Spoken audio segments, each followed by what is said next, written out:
I never imagined that saving what I thought was a lost baby monkey during a blizzard in 1974 would change my life forever. But 20 years later, when something massive and impossible stood at my cabin door in the Montana wilderness, I realized that small act of kindness had created a bond that transcended everything I thought I knew about the world. My name is Patrick Carter, and this is the story of how I accidentally became family to a creature that wasn't supposed to exist. Winter 1974.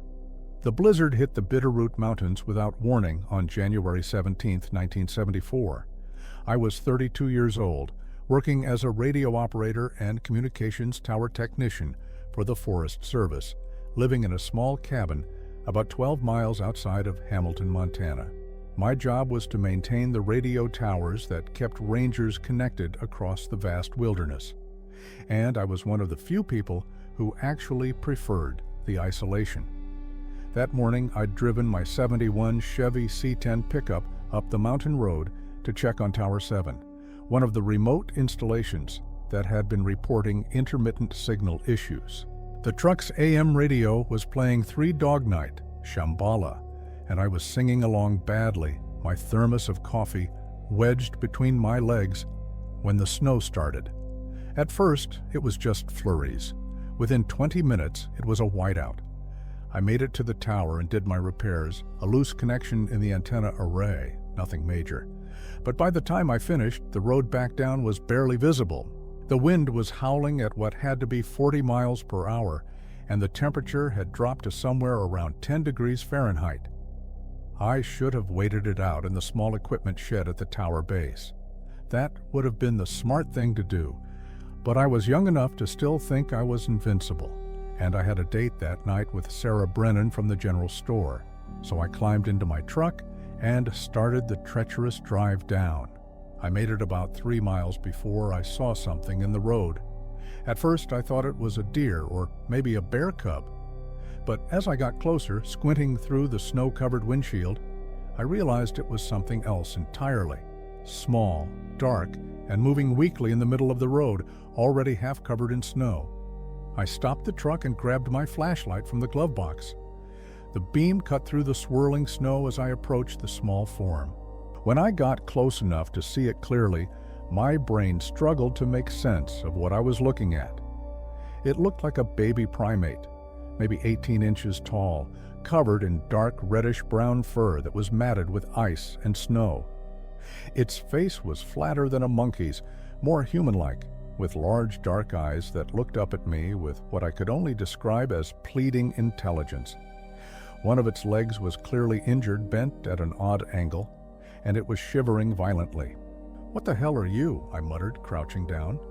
The creature made a sound, a soft whimpering that reminded me of a puppy. It tried to crawl toward me, and I saw it wince with pain. I had no idea what it was. My first thought was that it was some kind of escaped exotic pet, maybe a baby chimpanzee or orangutan, though what it would be doing in the Montana mountains was beyond me.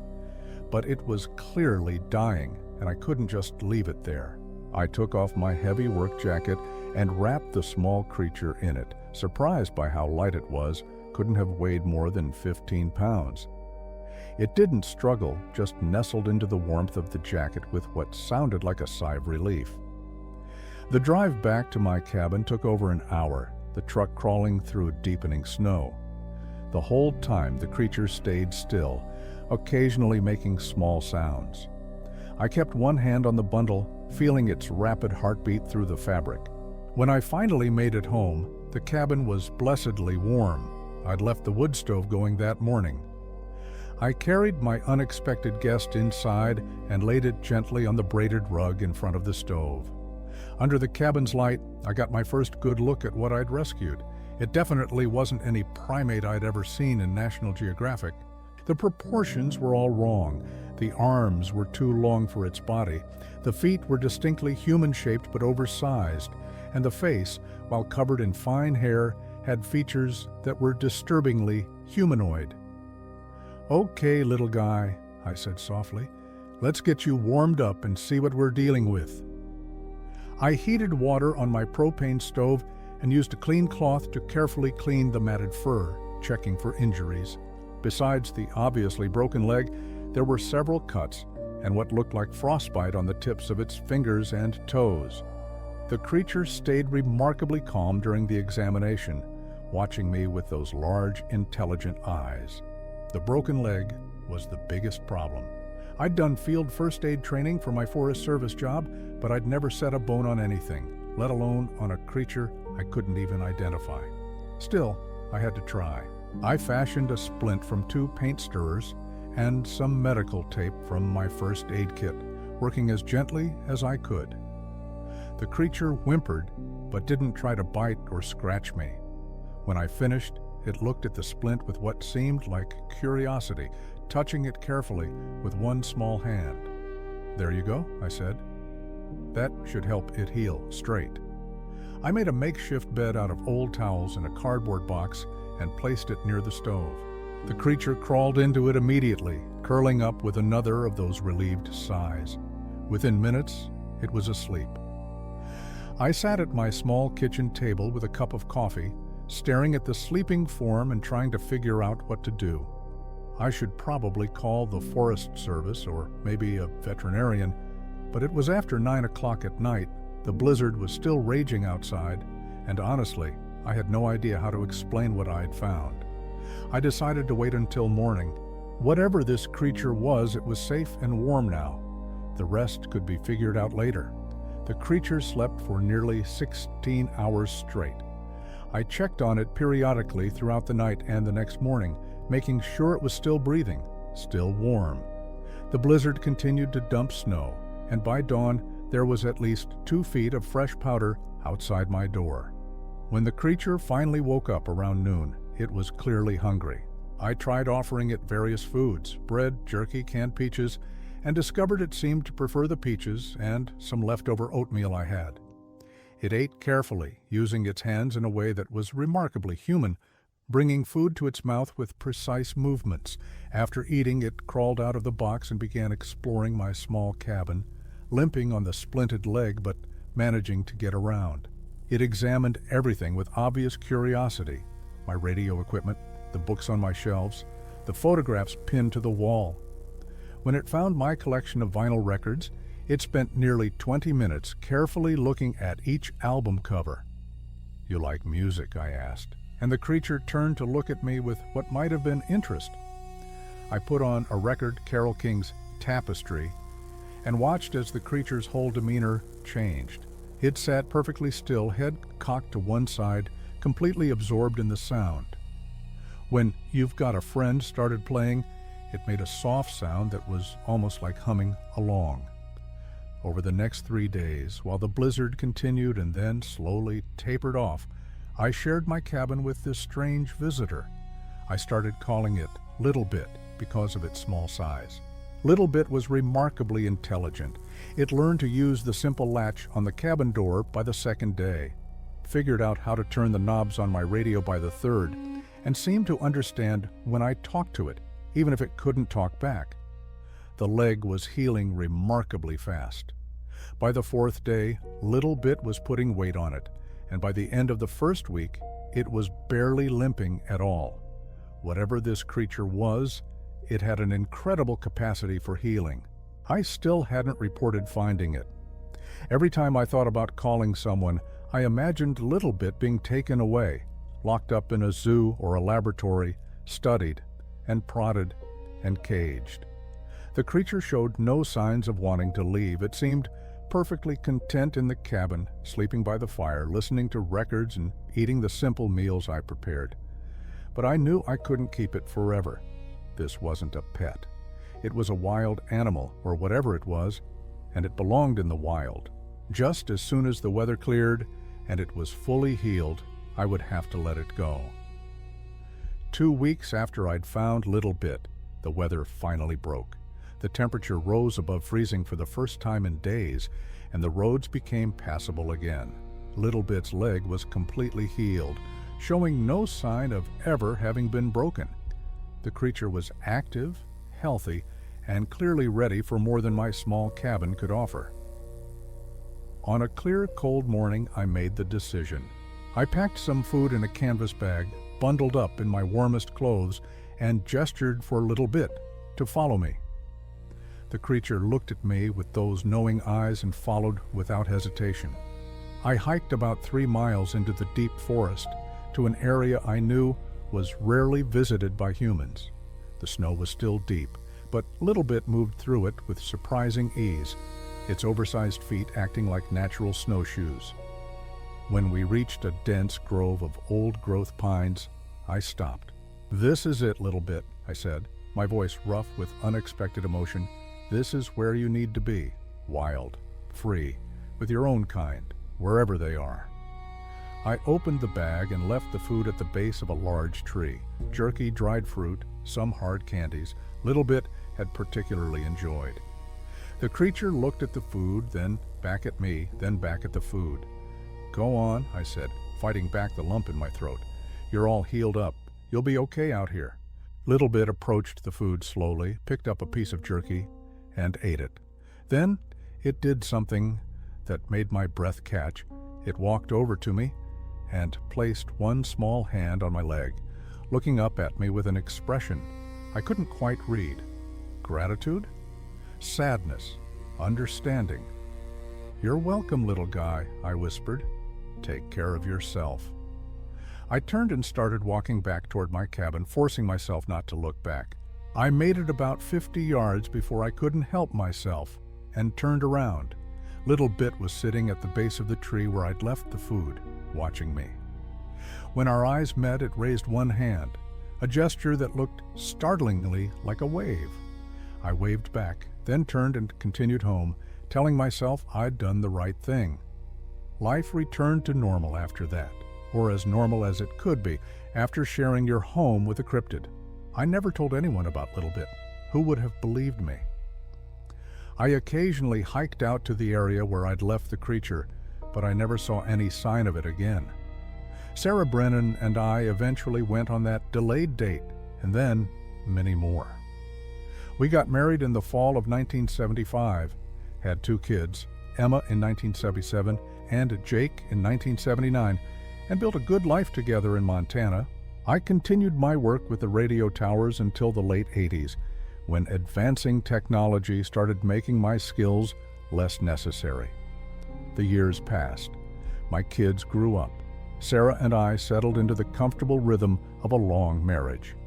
I became a seasonal trail guide and repaired electronic equipment for locals, CB radios, televisions, anything people needed fixed.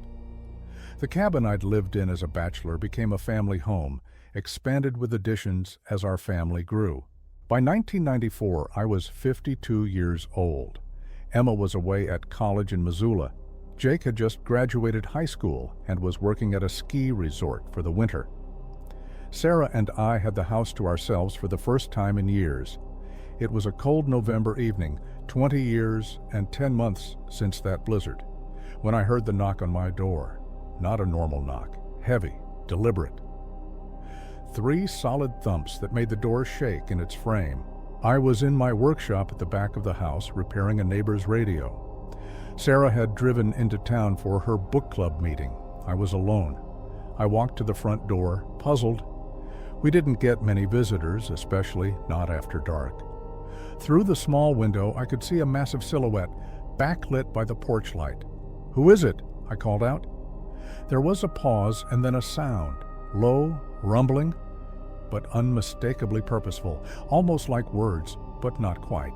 My hand was on the doorknob when 20-year-old memories came flooding back.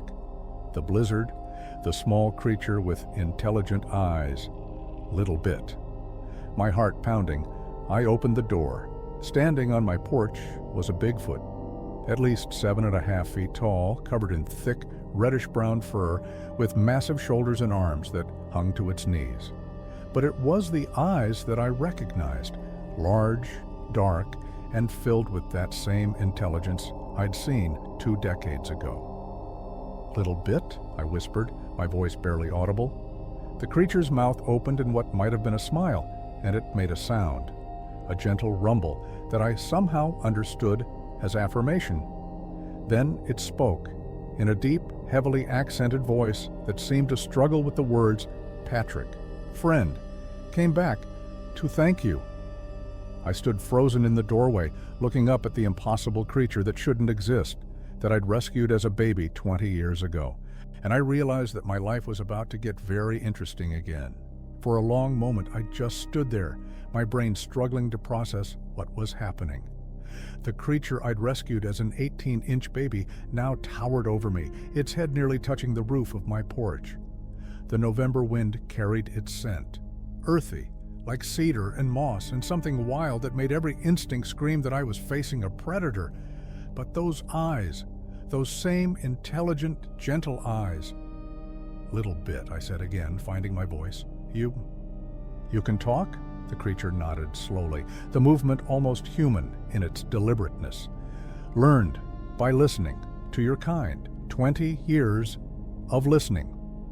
Each word came out carefully, like it was selecting them from a limited vocabulary. "Never forgot. The man who saved me. Never forgot. Patrick." My legs felt weak. I gripped the doorframe for support. "How did you find me after all this time?" "Never left," Little Bit said, and something in its tone suggested amusement. "Watched. From forest. Saw you. Bring woman here. Saw children. Born. Watched them grow." It paused. "Protected. Always." A chill ran down my spine that had nothing to do with the cold.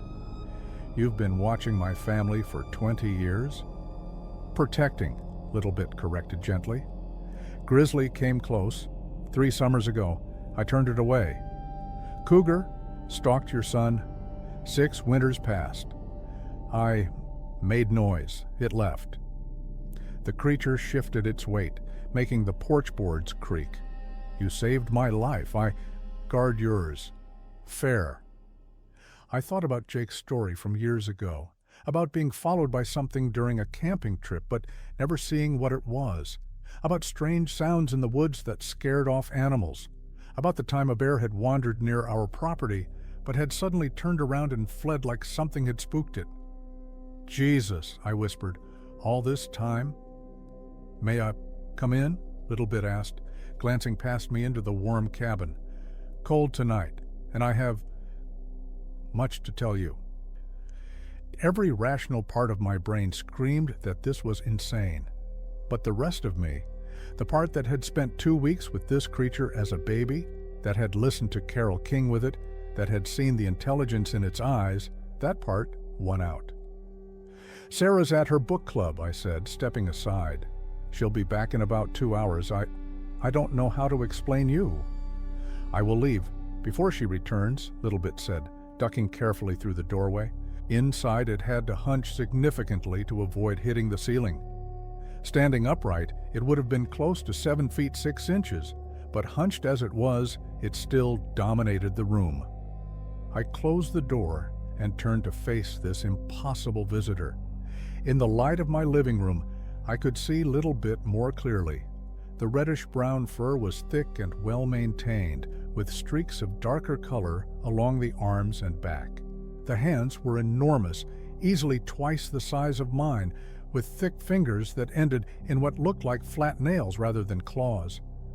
The face was flatter than a gorilla's, but not human, somewhere in between, with a heavy brow ridge and a broad nose. "Would you like to sit?" I asked, gesturing to the couch. Then I realized how absurd that sounded. But Little Bit nodded and carefully lowered itself onto the couch, which groaned under the weight. I estimated the creature had to weigh at least 400 pounds, maybe more. I sat in my recliner across from it, my mind racing. "I have about 1,000 questions." "I know," Little Bit said, and that almost smile returned. "I have waited a long time to answer them." "Why now?" I asked. "Why reveal yourself after 20 years?" Little Bit was quiet for a moment, seeming to gather its thoughts. "My people, we are dying. Slowly, quietly. There are maybe 200 of us. In all the world, maybe less." It looked at its hands, flexing the large fingers. "I am 21 years old now, still young, for my kind. We live long if we survive, but many do not." I did the math quickly. If Little Bit was 21 now, it had been about a year old when I found it. Just a baby. What happened to your mother? I asked gently. That night of the blizzard? Little Bit's expression darkened, and for a moment it looked away. She was killed. 2 days before you found me, we were traveling, moving to winter territory, safer place. She heard something, went to look. I heard loud sounds, bangs, your weapons, guns. Its voice grew softer. She did not come back. I waited, got cold, scared, started walking, trying to find shelter, warmth, anything. The hunters probably didn't even know what they were shooting at, I said quietly. No, Little Bit agreed. They saw something big and strange in the forest. They feared it. So they killed it. That is what your kind does. Fear, then kill. It looked back at me. But you were different. You found small creature, injured and dying. You did not fear. You did not kill. You helped. I felt my throat tighten. You were just a baby, alone and hurt. Of course I helped. Not of course, Little Bit said firmly. Most humans would not. I have watched your kind for 20 years now. Watched how you treat, even your own young, some with love, some with cruelty. But you showed kindness to a creature you did not understand. That is rare, precious. You said you've been watching my family, I said, trying to process this. Emma and Jake, they never knew? No one knows, Little Bit confirmed. We are very good at hiding, must be. Humans fear what they do not understand. They hunt what they fear. It shifted slightly on the couch. But I wanted you to know, wanted to thank you, and wanted to ask something. Ask what? Little Bit leaned forward, its dark eyes intense.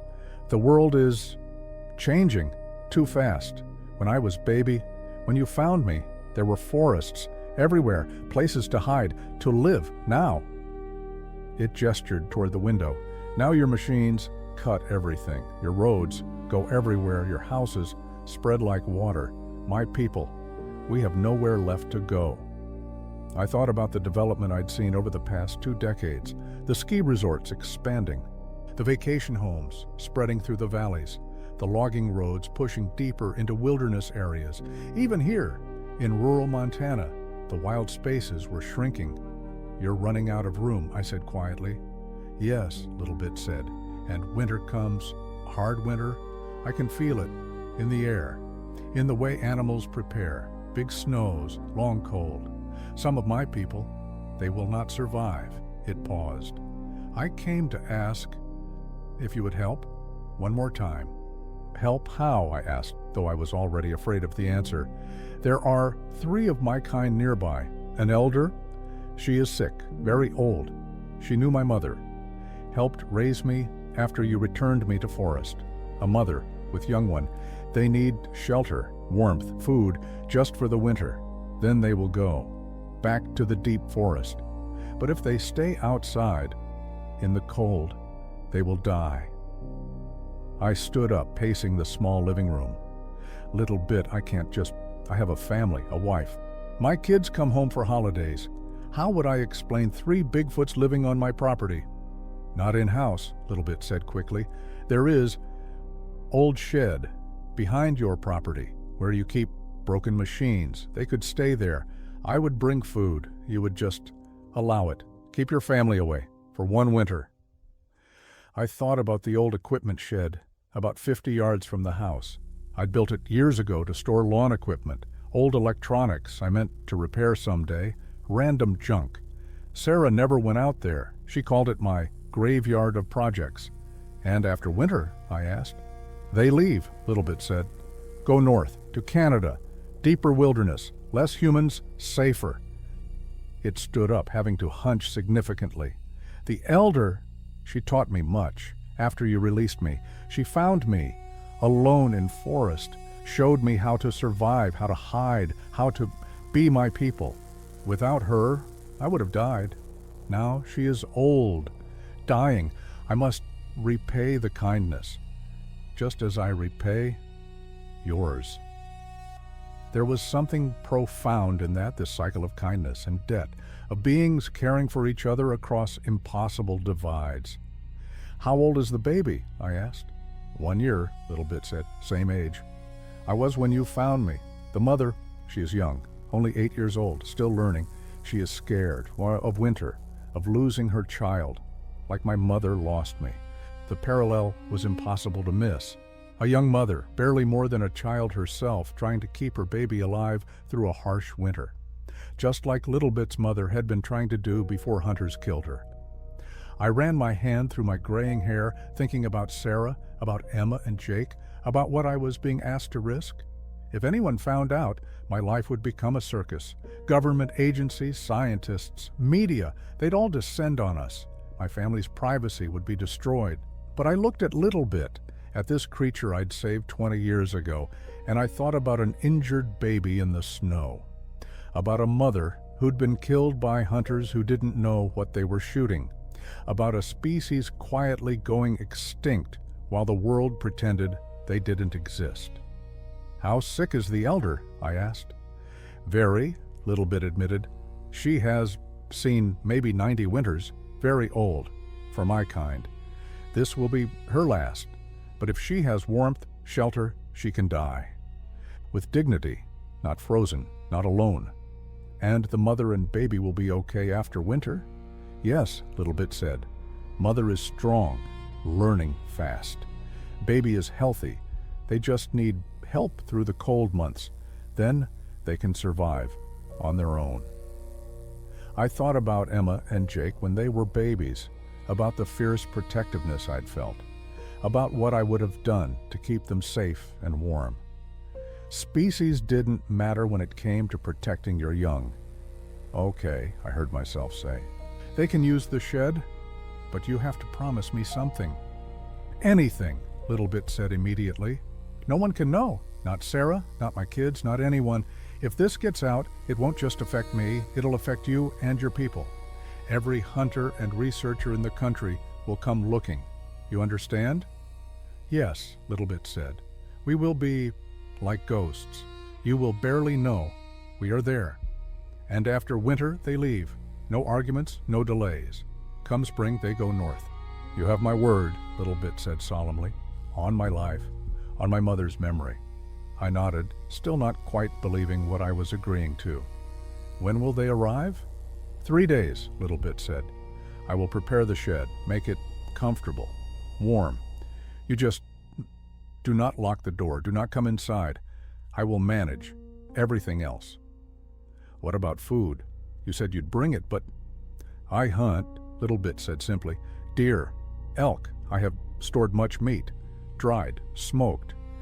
The elder, she taught me, showed me how your kind preserves food. I learned by watching.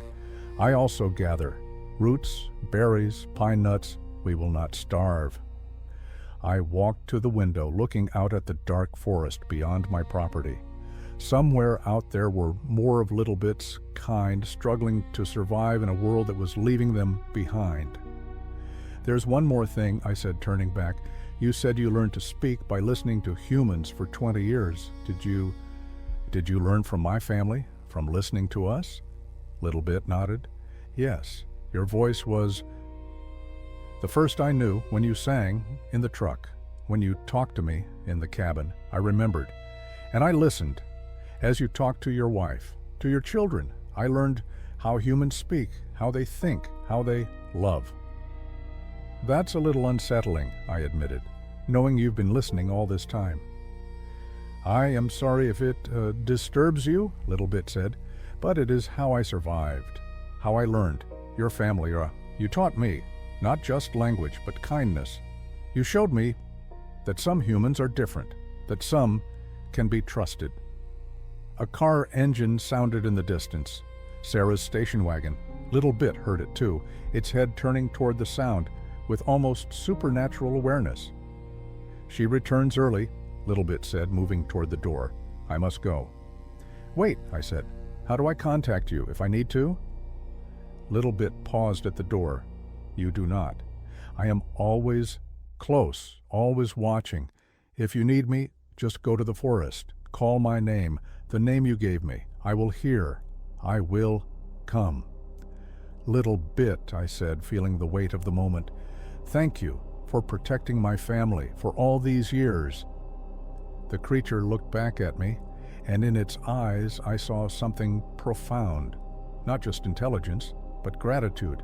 Deep, genuine gratitude from a being that had lost its mother at 1 year old and had spent 20 years alone, watching the species that killed her. "Thank you for seeing me," Little Bit said softly. "For seeing person, not monster. Not many humans can do that." Then it was gone, slipping out the door and disappearing into the darkness with a speed and silence that seemed impossible for something so large. By the time Sarah's headlights swept across the driveway, there was no sign that anything unusual had happened. I quickly sat back in my recliner, picking up the radio I'd been working on, trying to look casual. My hands were shaking. Sarah came in, bringing cold air and the scent of her perfume. "Hey, honey." Book club ran short.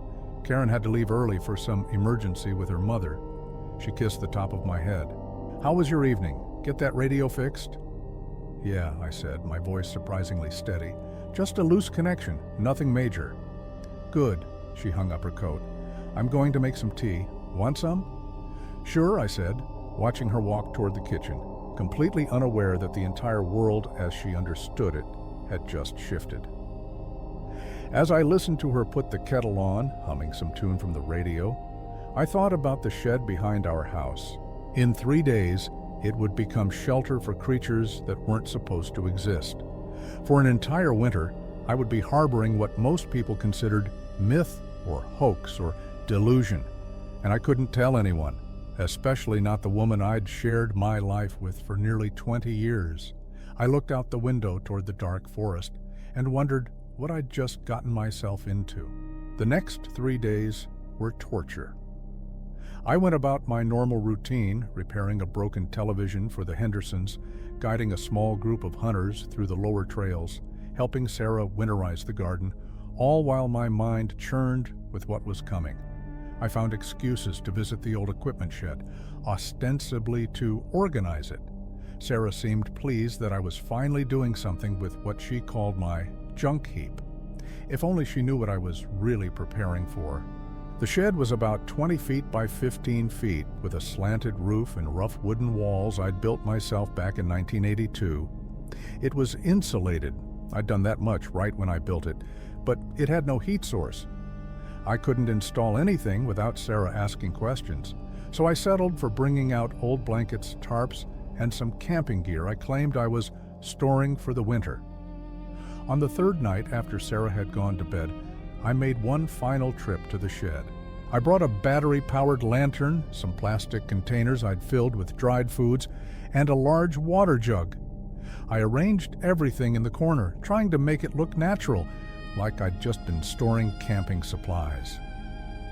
As I was about to leave, I heard a sound outside, not loud, just the softest scraping against wood. I froze, my heart pounding. "Patrick," came Little Bit's voice, low and careful. "It is me." I opened the door to find Little Bit standing in the darkness, barely visible against the tree line. But it wasn't alone. Behind it stood 2 other figures, and in the faint moonlight, I could make out their forms. The elder was smaller than Little Bit, perhaps 6 feet 8 inches tall, with fur that was more gray than brown. She moved slowly, leaning heavily on a walking stick made from a thick branch. Even from a distance, I could see the tremor in her hands, the careful way she placed each foot. The young mother was closer to Little Bit's size, maybe 7 feet tall with lighter brown fur. She held something against her chest, the baby, wrapped in what looked like woven bark and plant fibers. The infant's eyes were huge and dark, watching me with the same intelligence I'd seen in Little Bit's gaze 20 years ago. "These are my people," Little Bit said quietly. "This is Elder Ash, and this is Morning with her child Reed." Elder Ash stepped forward, her movements dignified, despite her obvious frailty. She looked at me for a long moment, then made a sound, a series of low vocalizations that were clearly language, though I couldn't understand a word. Little Bit translated.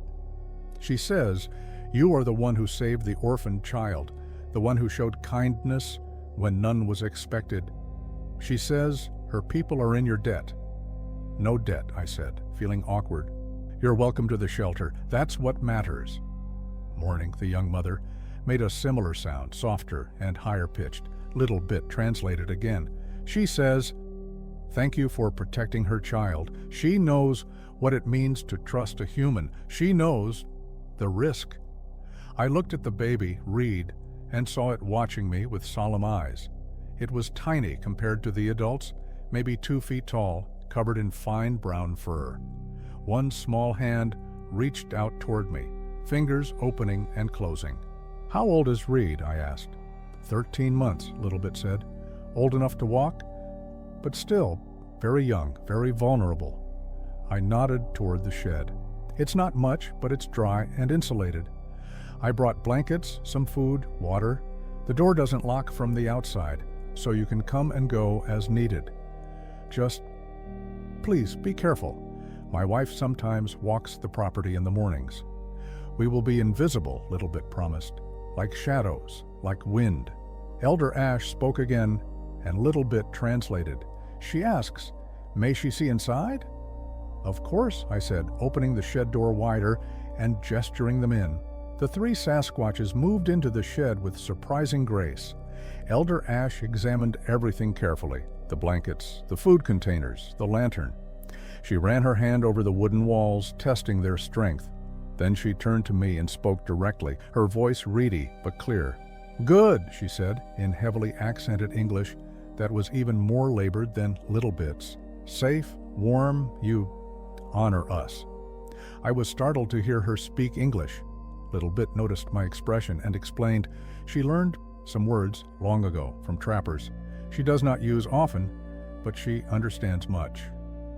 Morning had settled into a corner, the baby still clutched to her chest. She pulled some of the blankets around them both, and Reed made a sound, a soft cooing that reminded me painfully of Emma and Jake as infants. "I'll leave you to settle in," I said. "Little Bit knows how to find me if you need anything." As I turned to leave, Elder Ash reached out and touched my arm. Her hand was enormous, her grip gentle despite its strength. She looked at me with eyes that had seen far too much of the world changing, too many of her kind disappearing. "In my long life," she said slowly, "each word and effort I have seen few humans worth trusting. You are one of these. We will not forget this kindness." I didn't know what to say to that, so I just nodded. As I left the shed and walked back toward my house, I heard soft vocalizations behind me. Little Bit's people settling in, speaking in their own language, preparing for the long winter ahead. Sarah was still asleep when I slipped back into bed, completely unaware that 3 Sasquatches were now living 50 yards from our bedroom. The first week was the hardest. I jumped at every sound, worried that Sarah would decide to walk past the shed, or that one of my occasional visitors would spot something unusual. But Little Bit had been right. They were like ghosts. I only saw them once during that first week, and that was because I deliberately went to the shed late at night, carrying some fresh vegetables from our root cellar. I knocked softly before entering, a courtesy Little Bit had requested. Inside, I found the space transformed. The Sasquatches had arranged the blankets into distinct sleeping areas. They'd brought in pine boughs to line the floor, creating natural insulation. Various containers held what looked like dried berries, nuts, and strips of smoked meat. In the corner, Morning had created a small nest-like area for Reed, padded with the softest materials. Elder Ash was sleeping, her breathing labored and raspy. Little Bit sat beside her and looked up when I entered. "She is weaker," Little Bit said quietly. "The journey here, it was hard for her, but she is warm, comfortable.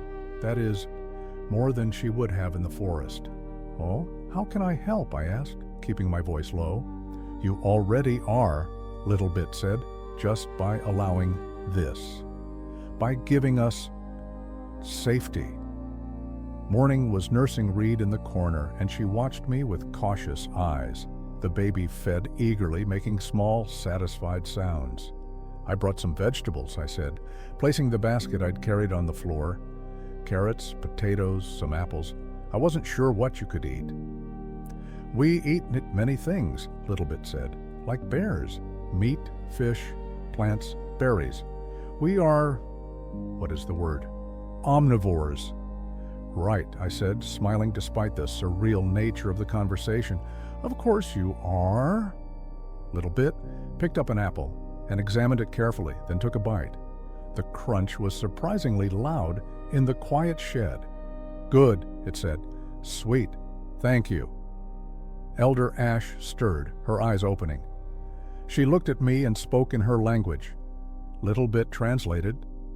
She says, "You are like the old humans, the first ones, the ones who understood that the forest belongs to all who live in it, not just to those who walk on two legs." Tell her I'm honored, I said. Littlebit conveyed this, and Elder Ash smiled, or what I interpreted as a smile. Then she spoke again at length, her voice gaining strength as she warmed to whatever she was saying. She wants to tell you a story, Littlebit translated, about my people, about where we come from. She says you should know, since you shelter us. I settled onto a crate, making myself comfortable. I'd like to hear it. Elder Ash began to speak, and Littlebit translated, sometimes pausing to find the right English words. Long ago, before the ice came and went, my people walked all the great forests of the world. We were many, thousands. We lived in the deep places, the wild places, where humans did not go. We had our own ways, our own language, our own understanding of the world. We watched the humans arrive, the first ones crossing from the far lands. They were like us in some ways. They walked on two legs. They used tools. They spoke. But they were different too. Smaller, less hair, more curious, always asking questions, always wanting to know. At first, there was peace. The forests were vast.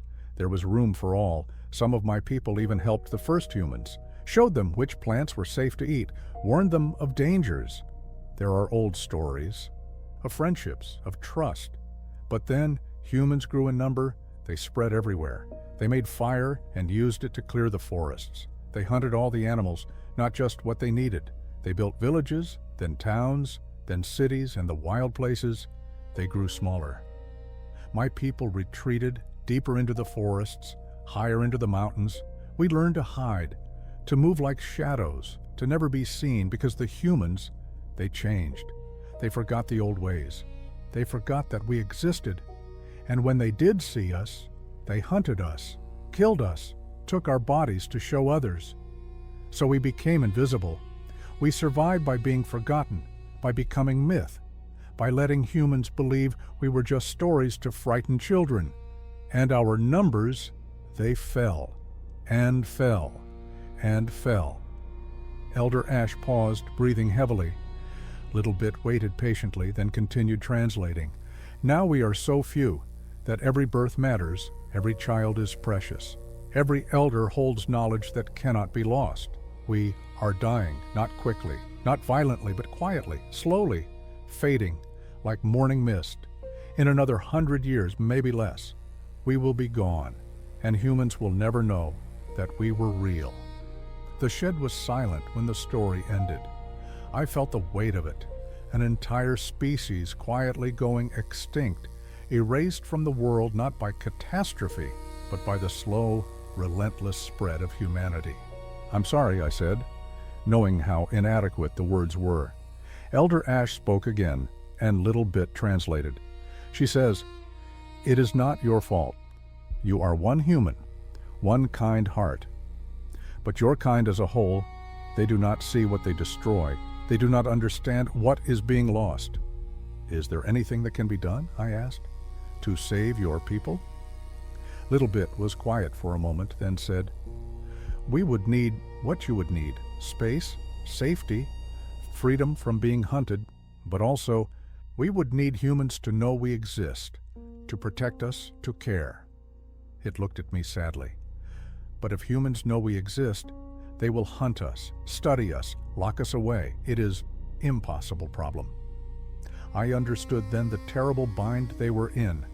Stay hidden and slowly die out, or reveal themselves and face certain capture or death.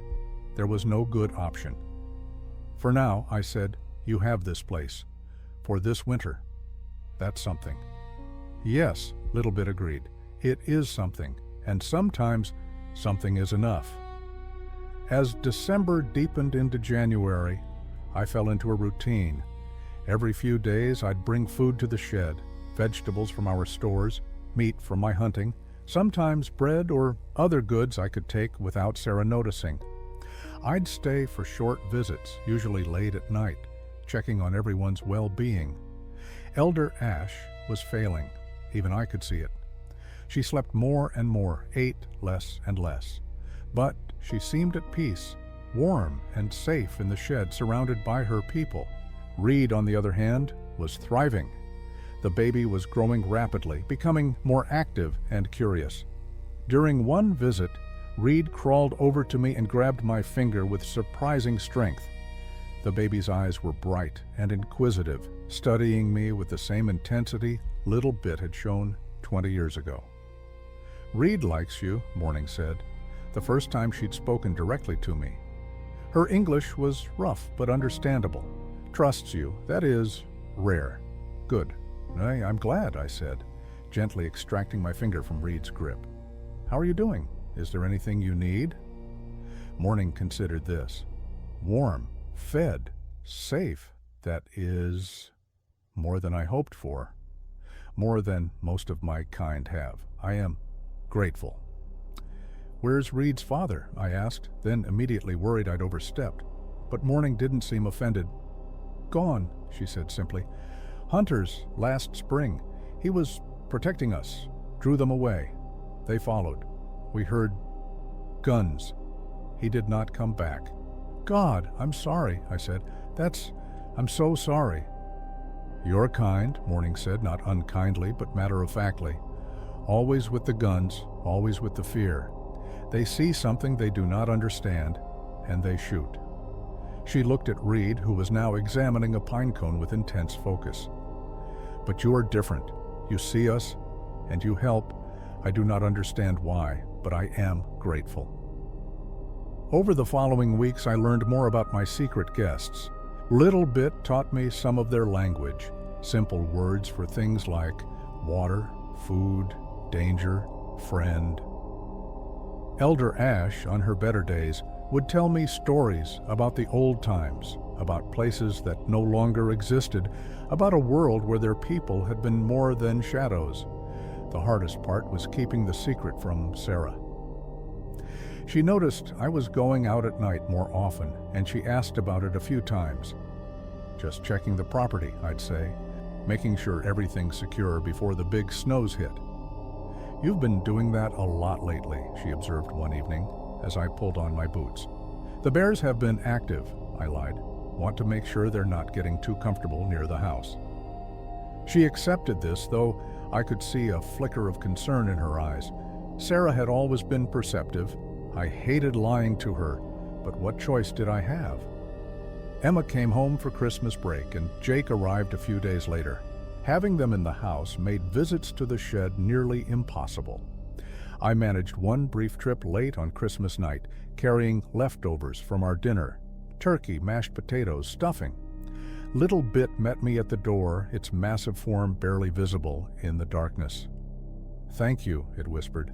We could smell the food from here, made us hungry. Merry Christmas, I whispered back, handing over the containers.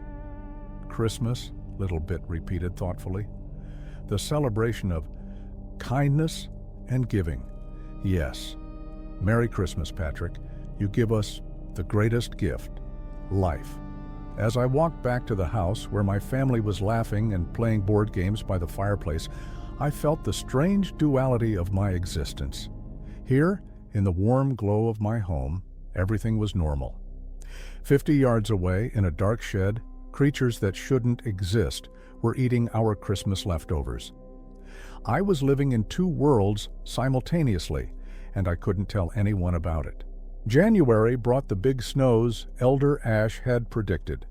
Montana winters were always harsh, but the winter of 1995 was shaping up to be one of the worst in decades.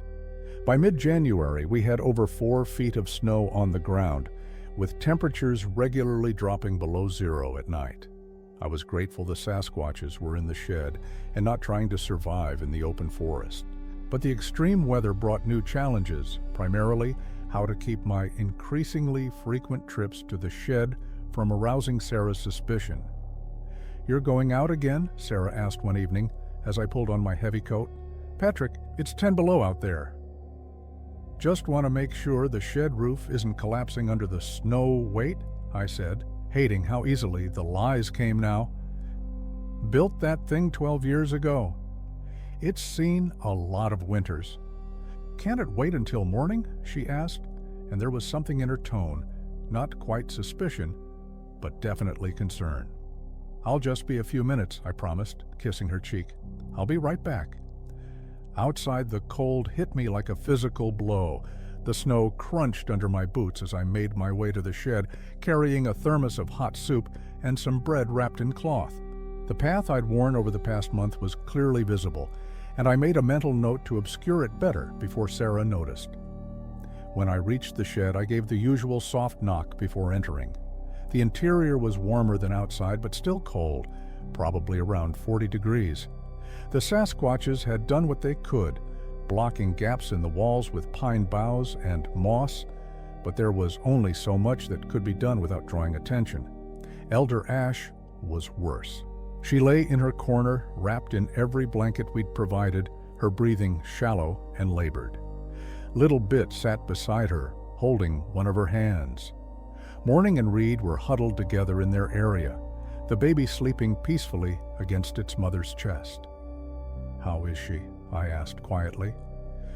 "Failing," Little Bit said, its voice heavy with sadness. "She knows, we all know, but she says she is grateful to die warm and not alone." I set down the thermos and bread. I brought soup. "It might help." Little Bit nodded and carefully tried to rouse Elder Ash. Her eyes opened slowly, focusing on me with effort. She spoke in her language, just a few words. She says, "Thank you for everything," Little Bit translated. She says, "You have honor, true honor. She will carry the memory of your kindness to whatever comes next." "Tell her it's been an honor knowing her," I said, my throat tight. "Tell her I'm grateful she trusted me with her people's story." Little Bit conveyed this, and Elder Ash managed a small smile. Then her eyes closed again and she seemed to drift back into sleep. "It will be soon," Little Bit said quietly. "Days maybe, not weeks." "I'm sorry," I said, knowing the words were inadequate. "Do not be," Little Bit replied. "She has lived 90 winters. She has seen much, done much, taught much. She is ready." It paused. "But we will need to take her body when the time comes. We have traditions, ways of honoring our dead. We cannot leave her here." "Of course," I said. "Just let me know what you need."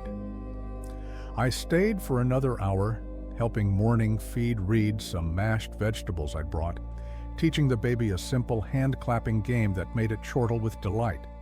The sound was so human, so innocent, that it made my heart ache. When I finally returned to the house, Sarah was waiting up for me. She sat at the kitchen table with a cup of tea, her expression unreadable. 45 minutes, she said, to check a shed roof. "There was more work than I thought," I said, hanging up my coat. "Had to clear some snow, reinforce a few boards." "Patrick," Sarah said, and her tone made me stop. "What's really going on?" "What do you mean?" "You've been acting strange for months," she said, "sneaking out at night, making excuses, being secretive about what you're doing in that shed." "I'm not stupid. I know something's going on." My heart was pounding. "Sarah, I promise you, there's nothing wrong. I'm not having an affair if that's what you're worried about." "I know you're not having an affair," she said, almost annoyed, But you're keeping something from me. We've been married for 19 years, Patrick. I know you, and I know when you're lying." I sat down across from her, trying to figure out what to say. I couldn't tell her the truth. The risk was too great, not just for me, but for the Sasquatches. But I hated lying to her, hated the distance it was creating between us. "I'm working on a project," I said finally, which was technically true. "Something I want to keep secret until I'm done. It's a surprise, a good one, but I need you to trust me, just for a few more months." Sarah studied me for a long moment. "A few more months?" "Until spring," I said. "After that, everything goes back to normal, I promise." She didn't look entirely convinced, but she nodded slowly. "Okay, until spring. But Patrick, if you're in some kind of trouble, if you need help—" "I'm not in trouble," I assured her. "I promise. This is a good thing. You'll understand when the time comes." She reached across the table and took my hand. "I love you. You know that, right? Whatever this is, we can handle it together."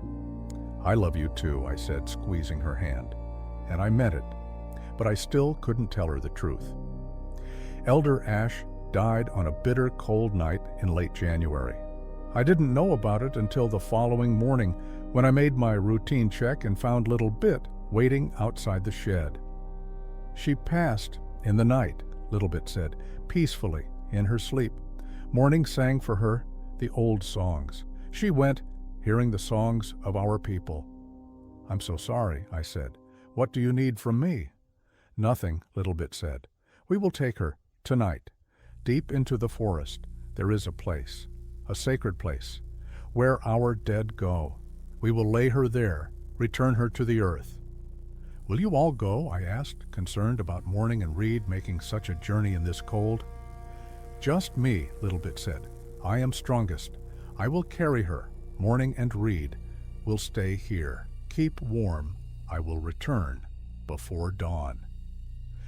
That night, I watched from my bedroom window as Little Bit emerged from the shed, carrying Elder Ash's wrapped body with surprising gentleness. The figure moved through the snow-covered forest with a grace that seemed impossible for something so large, and within moments, both were swallowed by the darkness. I didn't sleep that night. I kept thinking about Elder Ash, about her long life, about the world she'd seen change beyond recognition, about a species dying quietly while the world went on, oblivious. Little Bit returned just before dawn, moving slowly, clearly exhausted. I met it at the shed with hot coffee and food. "It is done," Little Bit said, accepting the offerings gratefully. "She rests now, with her ancestors, with my mother, with all those who came before." "I wish I could have done more," I said. "You did everything," Little Bit replied. "You gave her warmth, safety, dignity. More than that, you gave her hope. In her last days, she saw that some humans still have kindness, still have honor. That meant everything to her." February brought a thaw, and with it, new problems. The warmer temperatures meant more people were out and about. Sarah started taking her morning walks again. Jake came home for a weekend visit. The neighbors down the road decided to go snowshoeing and asked if they could cut through our property. I became paranoid, constantly worried that someone would discover the shed's occupants. I started leaving a padlock hanging open on the shed door, not locked but visible, hoping it would discourage casual visitors. Morning and Reed seemed to sense the increased tension. During my visits, Morning would ask anxiously about when they could leave, when it would be safe to travel north. Soon, I'd tell her, when the heavy snows stop, when the passes open up. Another month, maybe 6 weeks. Reed was growing rapidly. The baby was now walking confidently, exploring every corner of the shed, babbling in a mixture of Sasquatch vocalizations and what sounded almost like attempts at English words. During one visit, Reed toddled over to me and clearly said "Patik," trying to mimic my name. "Reed is learning your language," Morning said, and there was pride in her voice. "Learning from you, from Little Bit. Reed will know. Both ways, our way and your way. That is good. That will help Reed survive." "You're doing a great job with Reed," I told her. "Your child is lucky to have you." Morning made a sound that might have been a laugh. "I am lucky to have help. Without you, without Little Bit, we would both be dead. I was not ready to be mother, too young, too scared. But you gave us chance, gave us time to become strong." As February turned into March, the weather began to truly break.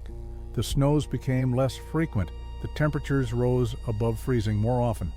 The forest started the slow transition from winter to spring. Little Bit and I began planning for their departure.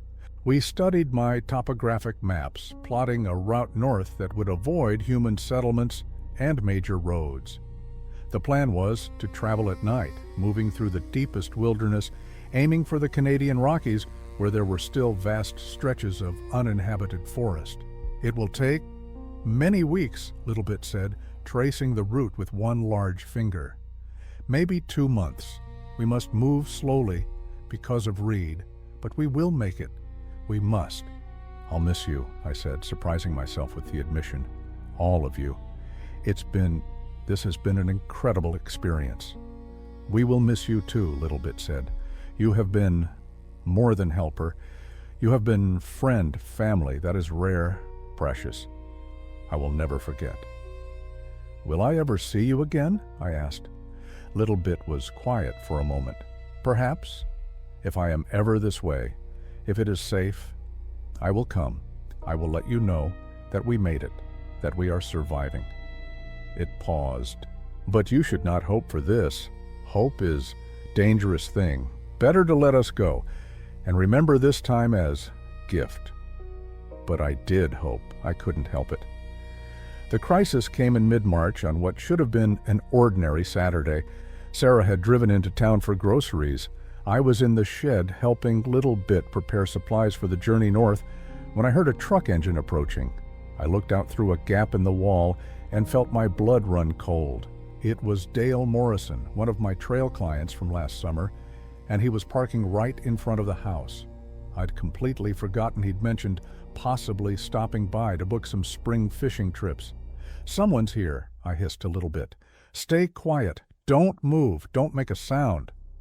I hurried out of the shed, making sure the door was firmly closed behind me, and walked quickly toward the house. Dale was already out of his truck, waving cheerfully. "Patrick, hope you don't mind me dropping by," Dale called out. "I was in the area and thought I'd see about booking those fishing trips we talked about." "No problem at all," I said, trying to sound casual while my heart hammered. "Let's go inside. I've got my schedule in the house."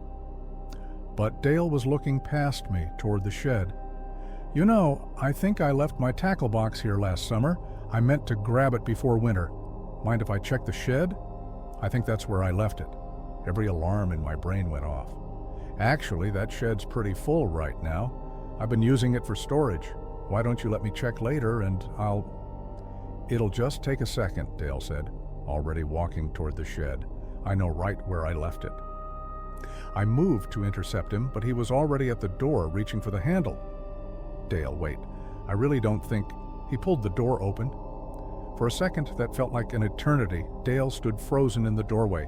I couldn't see what he was seeing from my angle, but I could imagine it.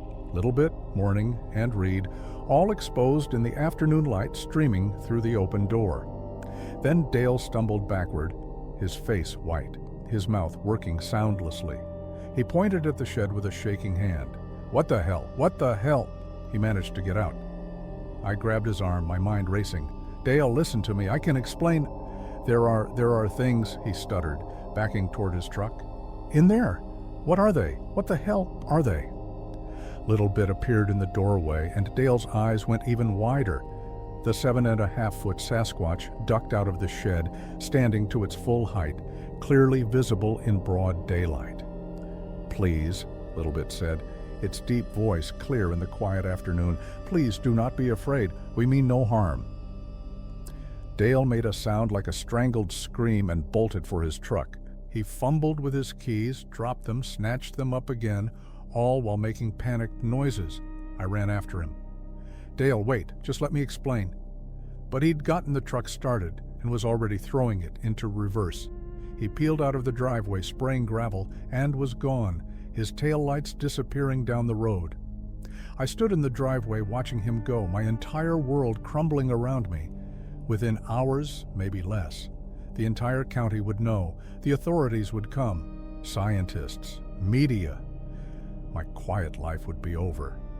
And little Bit, Morning, and Reed, they'd be captured, studied, caged. Everything I'd tried to protect was about to be destroyed. Little Bit came up behind me, placing a hand on my shoulder. "I am sorry," it said quietly. "This is my fault. I should have stayed hidden. Should have—" "No," I interrupted, my voice hollow. "This was always going to happen eventually. I hoped we'd have more time." "What do we do?" Morning asked, emerging from the shed with Reed clutched protectively to her chest. The baby could sense the tension and was making distressed sounds. I looked at the three of them, these impossible beings who'd trusted me with their lives. Then I looked down the empty road where Dale had disappeared. "We run," I said, making the decision in that instant. "We all run, right now." I had maybe 2 hours before Dale either found a phone or worked up the courage to tell someone what he'd seen. Probably less. "Pack only what you absolutely need," I told Little Bit. "We leave in 15 minutes. While the Sasquatches gathered their few possessions, I ran to the house. My hands were shaking as I grabbed supplies. My hiking pack, camping gear, food, water bottles, my hunting rifle. Not to use on people, but for protection in the wilderness. I scribbled a note to Sarah. "Had to leave suddenly. Emergency with old army friend. Don't know when I'll be back. I love you. Trust me. I'll explain everything when I can." P. It was inadequate. It was cowardly. But I had no choice. I was loading supplies into my truck when I heard another vehicle approaching. My stomach dropped. Too soon. Dale couldn't have gotten help this quickly, but it wasn't the authorities. It was Sarah's station wagon. She pulled in, and I watched her face go from confused to shocked as she saw Little Bit, Morning, and Reed standing by the shed in full daylight. She got out of the car slowly, her eyes wide, her grocery bags forgotten. "Patrick," she said, her voice barely a whisper. What are they?" There was no time for gentle explanations. "They're Sasquatches. They've been living in our shed all winter. Someone just saw them, and he's probably calling the cops right now. We need to get them out of here before—" "You've been hiding Bigfoots in our shed?" Sarah interrupted, her voice rising. "For months? While lying to me?" "I had to," I said desperately. "They would have died in the cold. Sarah, please, I know this is insane, but I need you to trust me right now. We can talk about this later, but right now, we need to—" "Patrick," Little Bit interrupted gently. "You cannot come with us." I turned to face the Sasquatch. "What?" "No, I'm helping you get north. I have maps, supplies. You have a family," Little Bit said firmly. "A wife who needs you, children who need their father. If you disappear with us, your life here is over. Forever. You become fugitive, criminal. We cannot let you sacrifice that." "But you won't make it alone," I protested. "Not with Reed." "We will make it," Morning said, speaking up. "My people have survived. For thousands of years, we know how to hide, how to move, how to endure." She adjusted Reed on her hip. "You gave us what we needed most, warmth, time, strength. Now we can survive on our own." Sarah was staring at all of us, trying to process. Then she did something that surprised me completely. She walked over to Morning and looked down at Reed. The baby looked back with those huge, intelligent eyes. "How old?" Sarah asked quietly. 14 months, Morning replied carefully. Sarah reached out slowly, and after a moment's hesitation, Morning allowed her to touch Reed's small hand. The baby gripped Sarah's finger, and I saw my wife's expression soften. "I raised 2 babies," Sarah said. "I know how hard it is, especially alone." She looked at Morning. "You need supplies, food, warm clothes for the baby." "Sarah," I started. "Shut up, Patrick," she said not unkindly. "We don't have time." She looked at Little Bit. "How long will it take you to reach safety?" 2 months, Maybe more, Littlebit said. Then you need enough supplies for 2 months, plus extra for emergencies. Sarah was already moving toward the house. Patrick, get more food from the pantry. I'll grab blankets, first aid supplies, anything else that might help. I stared at my wife. You're helping them? She turned back to me. I'm furious with you for lying to me. We're going to have a very long conversation about trust when this is over. But right now, she looked at Reed, then back at me. Right now, there's a mother with a baby who needs help. That's all that matters. Over the next 20 minutes, Sarah and I worked together, loading the Sasquatches with everything they could carry. Dried food, warm blankets, basic medical supplies, water containers. Sarah even found our old baby carrier from when Emma was small and modified it to fit Reed, making it easier for morning to travel. As we worked, I heard sirens in the distance, getting closer. You need to go, I said to Littlebit, right now. Littlebit nodded. The maps, the route we planned. I handed over the topographic maps I'd marked. Follow this path. Stay away from roads and towns. There are supply caches marked here and here, old hunting shelters where you can rest. When you reach the Canadian border, keep going north for at least another 100 miles before you stop. Littlebit took the maps carefully, then placed a hand on my shoulder. Thank you, Patrick Carter, for saving my life twice now, for showing kindness when you had no reason to, for being what humans should be. Will I ever see you again? I asked, my voice breaking. Perhaps, Littlebit said, if we survive, if it is safe, I will find a way to let you know. It paused. But do not wait for this. Live your life. Love your family. That is what matters. Morning approached Sarah, Reed still on her hip. Thank you, she said simply, for understanding, for helping. I will teach Reed about the kind humans, about Patrick and Sarah, so my child knows not all of your kind are to be feared. Keep that baby safe, Sarah said, and there were tears in her eyes. That's all that matters. Keep your baby safe. The sirens were getting very close now. I could see flashing lights at the edge of our property. Go, I urged. Please, just go. Littlebit, Morning, and Reed moved quickly toward the tree line. I watched them disappear into the forest, 3 impossible beings melting into the shadows as if they'd never existed. By the time Sheriff Anderson's patrol car pulled into our driveway, followed by Dale Morrison's truck and 2 more police vehicles, Sarah and I were standing in front of the empty shed. Mr. Carter, Sheriff Anderson said, stepping out of his car, we got a report about some unusual animals on your property. I looked at the sheriff, at Dale cowering in his truck, at the other officers looking skeptical and annoyed at being called out on what was probably a wild goose chase. I think Dale might have seen some bears, I said calmly. We've had a few around this winter, big ones. Could look pretty strange if you're not expecting them. Dale was sputtering. They weren't bears. They were standing up. Did you get a good look? Sheriff Anderson asked Dale. In detail? Well, it was quick and I was startled, but bears can stand on their hind legs, the sheriff said, sounding tired, especially when they're curious or trying to get a better view of something. He looked at me. Mind if we check the shed? Be my guest, I said, gesturing to the now empty structure. The officers searched the shed thoroughly, finding nothing but old equipment, some blankets, and camping gear. No evidence that anything unusual had been there. Sarah and I had worked quickly and well. After half an hour, Sheriff Anderson called off the search.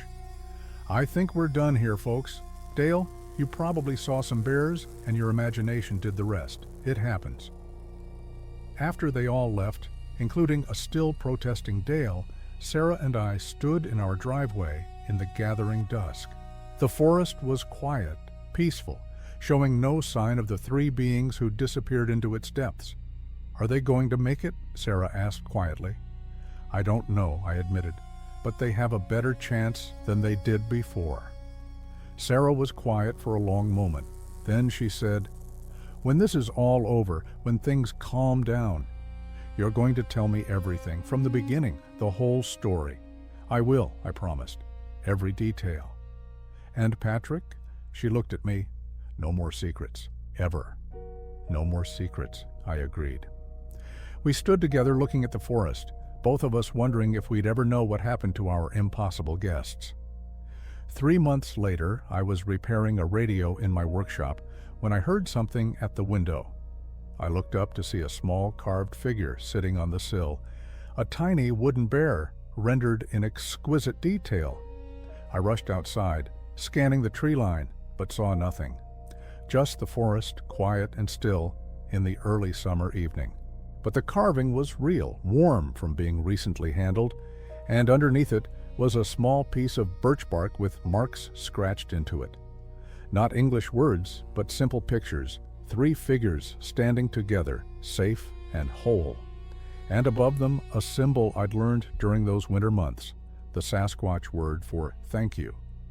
They'd made it. They were alive. They were safe. I held the carving carefully, feeling the weight of everything it represented. Then I went inside to show Sarah, ready to finally tell her the complete story of how I'd accidentally become family to creatures that weren't supposed to exist. And in the forest, unseen and impossible, a young Sasquatch and his adoptive family continued north, carrying with them the memory of human kindness in a world that had shown them mostly cruelty. Some debts, I realized, transcend species, and some friendships, however impossible, change you forever.